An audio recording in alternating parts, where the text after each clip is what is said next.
A possible house explosion, and the 4 states turns its eyes to the White House as the 47th president takes office. KOAM News at 10 is next.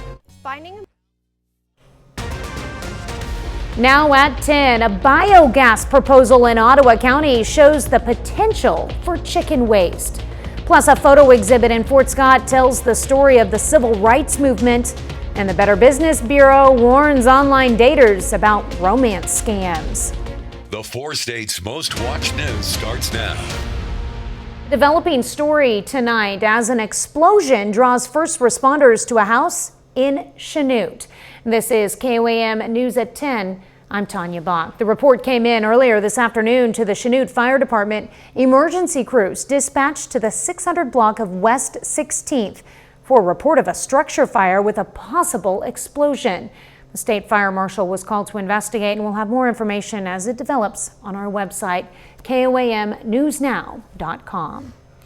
The company hopes to create a facility using chicken waste to produce a methane-based gas in Ottawa County, but the possibility is drawing concerns from residents and environmental groups alike. The facility would bring in more than 160,000 tons of litter from local farmers a year, creating renewable natural gas, liquid fertilizer, and solid fertilizer. Environmental agencies say they worry about smell, air pollution, and ground and water contamination. You want a clean place, you want a safe place to live, and that's what we had for many, many years. And we don't want to see that change. We'll have it in an engineered solution where we're not going to have a lot of runoff, and in reality we'll have probably a lot less than the way these materials are stored now. Ottawa County residents are encouraged to submit public comments to the DEQ, and you can find a link to that on our website, KOAMnewsnow.com. Chief Meteorologist Doug Hetty joins us now with a first look at weather.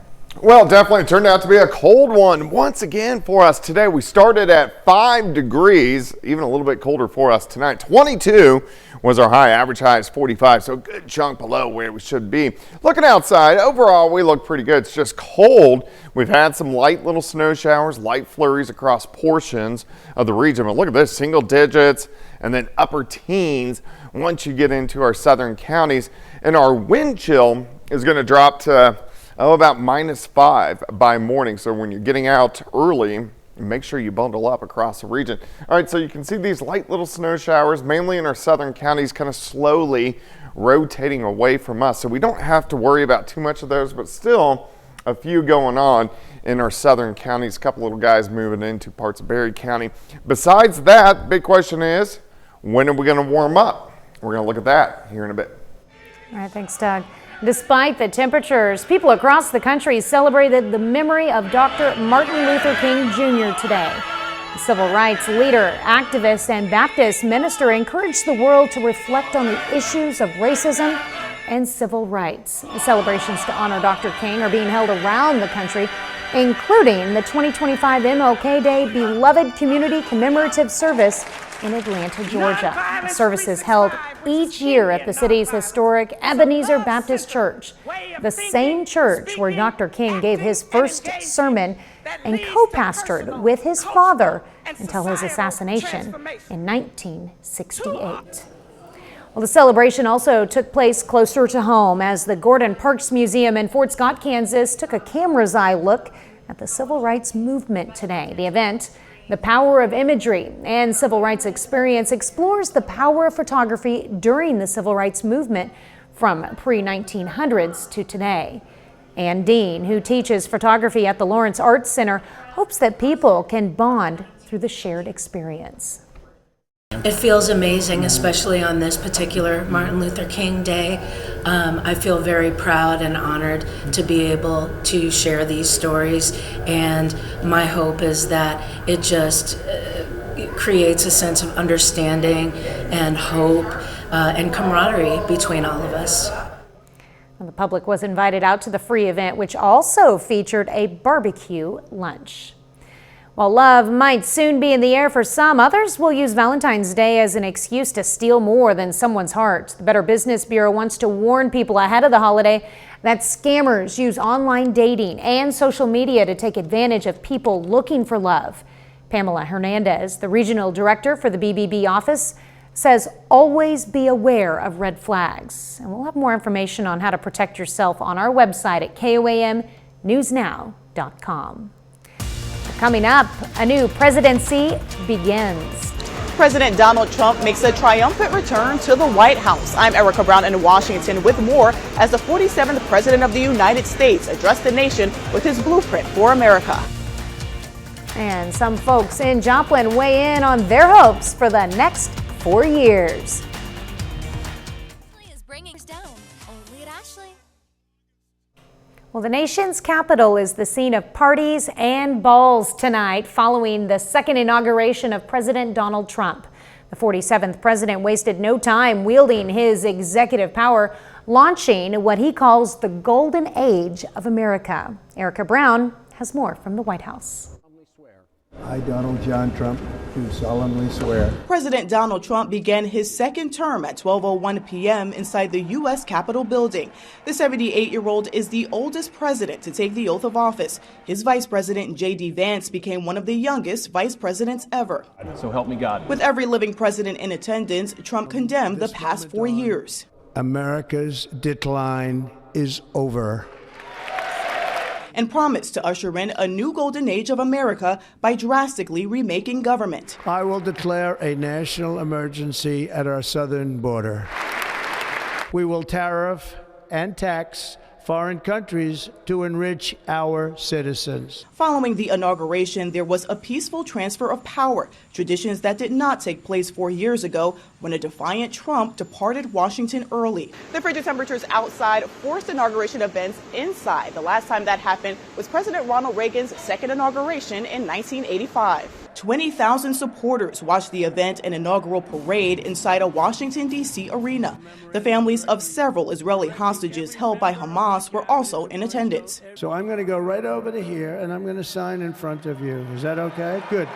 The president then signed a flurry of executive orders, reversing 78 Biden-era policies and withdrawing from the Paris Climate Treaty. Later from the Oval Office, he declared a national emergency at the southern border and signed an executive order attempting to end birthright citizenship. He also pardoned approximately 1,500 January 6 defendants, including the former leader of the Proud Boys, Enrique Tarrio. What they've done to these people is outrageous. The Department of Prisons has been ordered to immediately release them, and many supporters gathered Monday outside a D.C. jail. Erica Brown, CBS News, Washington. On his final day in office, President Biden announced a series of preemptive pardons, including 5 members of his family, 3 siblings, and 2 of their spouses. In a statement, Biden wrote, he did it not because they did anything wrong, but because he feared political attacks from incoming President Trump. Earlier, Biden pardoned Dr. Anthony Fauci, retired General Mark Milley, and members and staff of the January 6th committee who investigated the assault on Capitol Hill. They pardoned a lot of people. They pardoned, before we even get to today, they pardoned, 33 murderers, absolute murderers, the worst murderers. You know, when you get the death sentence in the United States, you have to be bad, because they don't give it much. Former President Biden also commuted the sentence of Indigenous activist Leonard Peltier, who was convicted in the 1975 killings of 2 FBI agents and is serving life in prison.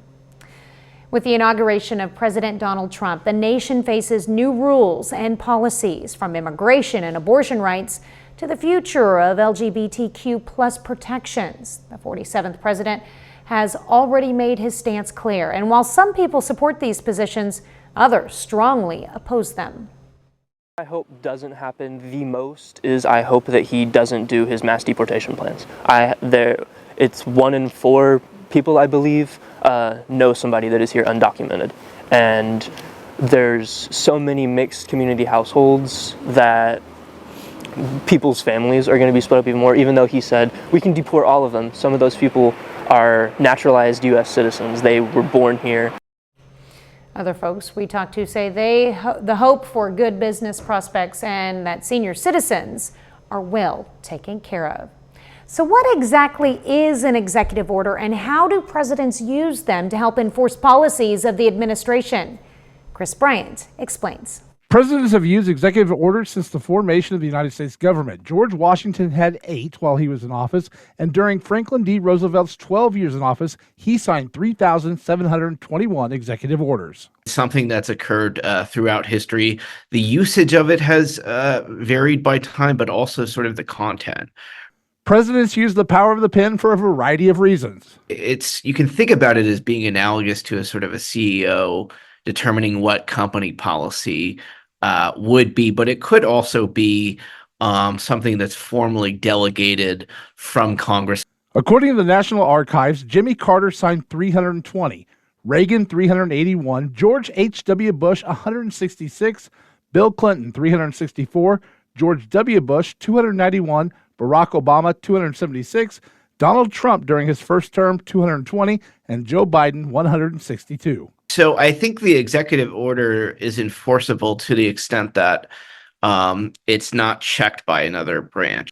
President Trump promised to use his executive power on a variety of issues: on DEI, transgender, natural gas, electric vehicles, offshore drilling, TikTok, tariffs, immigration, and the renaming of the Gulf of Mexico.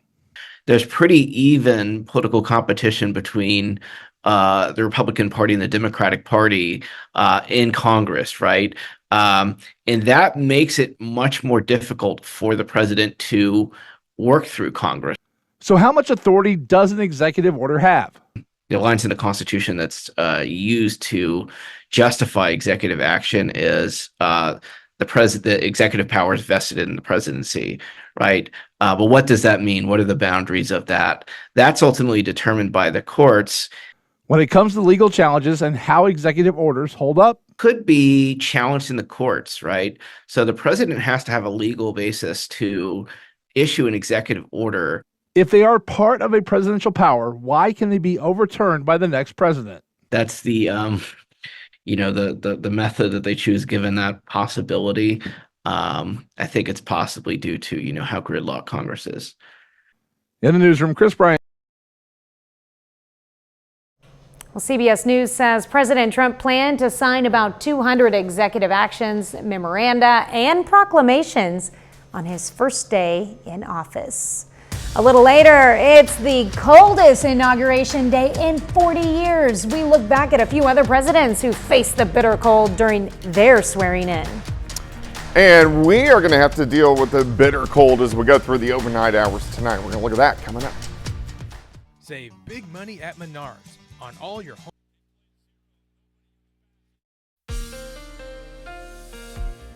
Well, of course, it turned out to be a super cold day for us today. We only made it into lower 20s during the afternoon. Very similar to what we are going to see tomorrow as well. Nice shot, Indigo Sky Casino and Resort. We've had some light snow showers and flurries. You can see a little bit of it on the parking lot, but most of these are going to be rotating out. All right, we've been sitting into this Arctic air since really Saturday, only about 20 yesterday, 22 for us today. We'll only go to about 24 as we get into your Tuesday. It's sitting at 7 Iola, 10 Chanute, 18 Veneta, 17 in Anderson, Stockton sitting at 14 degrees, but we aren't alone. Look at this. From the northern plains, you have the brutal Arctic air. Sioux City sitting at -12, and it goes all the way down to the Gulf Coast, and that's where they are picking up actually some snow down to the south. For us at home, we have that little bit of a breeze. They're going to switch out of the south for us tomorrow. Pick up a little bit late in the day, but it's really Wednesday that it gets windy, when winds are going to be gusting 30 upwards of 35 miles per hour. But in return, that warms you up. We'll actually get back above freezing, which is going to be nice to see. All right, we've had some clouds, some light little snow showers kind of drifting through, just kind of blowing all around, especially eastern Oklahoma into west central parts of Arkansas. But check this out. You got snow building all the way to the Gulf Coast. So Houston over toward New Orleans, Destin, Florida are all going to get a few inches of snow. And this only occurs about once every decade, and it's due to the Arctic air. So it's way out of the Arctic, and it drives all the way down into the southern parts of the plains. But thankfully, that Arctic air will start to retreat in just a little bit. All right, pretty calm for us tonight. We clear out, allows our temperatures to drop 2 or 3 degrees by morning. A little bit warmer in our southern counties. Upper teens by noon. Once we get into the afternoon, most of us 23, 24, maybe 25 degrees. Tomorrow night, southerly winds start to kick in a little bit. We do get some clouds kind of shifting through, but our temperatures stay into lower 20s, which is way better than what we're going to see tonight. And then Wednesday, finally, we go above freezing, which is going to be nice to see. 2 in the morning, 14 by noon. High temp, right around 24 degrees. And let's see when the Arctic air is finally going to retreat. Retreats a little bit on Wednesday, and then we get another little surge on Thursday. But as we head into the weekend, it lifts toward the north, so we're looking pretty good. And then we just kind of hang out near that freezing line all weekend long. And we do have a weak system that is going to be rotating in, so we could get a light little wintry mix. Couple snow showers again Thursday, and then some showers will increase late Saturday and could end with a light wintry mix by Sunday. So we'll keep our eyes on that. All right, 24 tomorrow, 39 on Friday, 37 on Thursday, but by Saturday near 50, and then we cool back down a bit Sunday and Monday, and 50 degrees. It's going to feel pretty good. So drip those faucets tonight. Yep.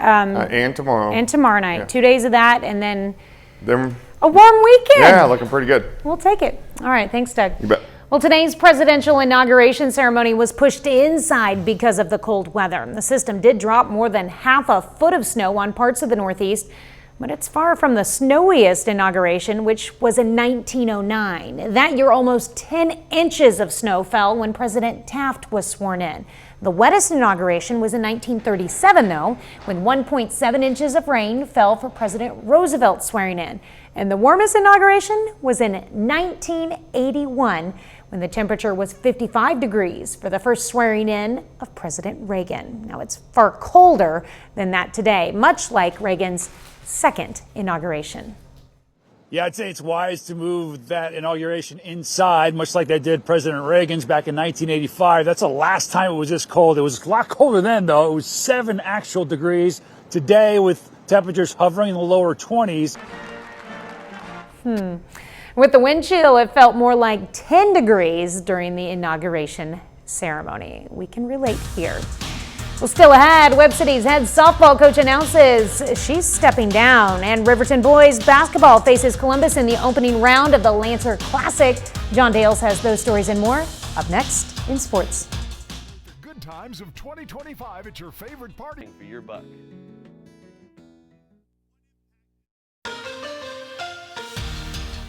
It's getting closer and closer towards the high school basketball postseason here in the 4 states. This week, a ton of our local teams playing tournaments all around the area, the first of which tips off this evening at Southeast High School. We've got a CNC matchup for the opening game of the 2025 Lancer Classic. Riverton takes on Columbus. The Rams get off to a fast start. Just a couple minutes in, Kel Forbes with the steal. He goes coast to coast, lays it off the glass for Tarek Richardson, who finishes with authority. Now Riverton running the floor again. This time Aiden Witherspoon takes just one dribble and finishes at the rim with his left hand. Titans behind by 16, trying to get back into it, and this will help. Carter Woodcock with the steal. He goes straight to the rim. Count the basket plus the foul. But the Rams get right back to work. Here's Richardson stretching his range from the corner. That's good for 3. And then just a minute later, Richardson again starting the break. He finds Tyler Ritz ahead of the pack, attacking the basket, gets the hoop and the harm. Rams get out to that early lead, and they never look back. They take down Columbus 74-55 in the opening round of the Lancer Classic. They'll play in the tournament semifinals Thursday night. After that one finishes up, the New Heights boys basketball team takes down Neodesha 86-69. Cougars are the only Missouri team in that tournament. They're now 10-4 on the season, and they advance to the semifinals of the winners bracket against Riverton. That game Thursday night at 7. Well, the entire quarterfinal round of the boys takes place tonight. After that one, a Kansas-Oklahoma crossover game as Parsons dominates Commerce. 72-31 the final. That sends the Vikings to the semifinals of the winners bracket. They'll face the winner between Southeast and Baxter Springs. Lancers up by 7 at halftime in that one. We got some more coaching news for high school softball in Southwest Missouri. Webb City will be looking for a new leader for its softball program. After 10 seasons leading the Lady Cardinals, Webb City softball head coach Shauna Friend announces today she is stepping down. Under her direction, the Lady Cardinals went on a run to the 2020 state championship game, and they accumulated more than 200 total victories over the course of 10 seasons with her at the helm. There is no word yet on who will take her spot. Well, tonight is the final college football game until August. Notre Dame faces Ohio State in the Division I FBS National Championship game. It's also the first national title game under the new format of a 12-team playoff. And Ohio State is the last team standing in the 2024-25 college football season.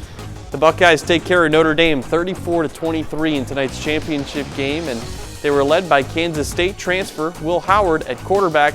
This is Ohio State's 9th national title in program history and its first since 2014. Like I mentioned, its first national championship under the new format of 12 teams getting into the playoff. I think for the most part, people have enjoyed that new format. Did the new format add more games to the season, or? No, same amount of games in the regular season. So yeah, it's the teams that made it this far, Ohio State and Notre Dame, they're playing a couple more than they usually would in the past. All right. Thanks, John. That's a look at sports. We're back with more news after this. Great health care is hard to find. If you are sick, Salute Callie Beecraft, a four-state hero. All right, we all know it's cold out there, but is the relief soon? It's soon-ish. Not tonight, of course. Temperatures, they're going to be way down there. We're going to drop to about 24 on your Tuesday, back to 18 tomorrow night, 39 on Wednesday, eventually near 50 by the weekend. Looking forward to that. Final sports note. Doesn't feel like it, but we're actually getting close to softball and baseball season, at least at the college level. Tomorrow, the preseason top 25 comes out for college softball. We'll see if the Gorillas or the Lions make it. All right, looking forward to that. Well, thank you for watching, and we will see you tomorrow. Have a great night and an even better Tuesday. Stay warm.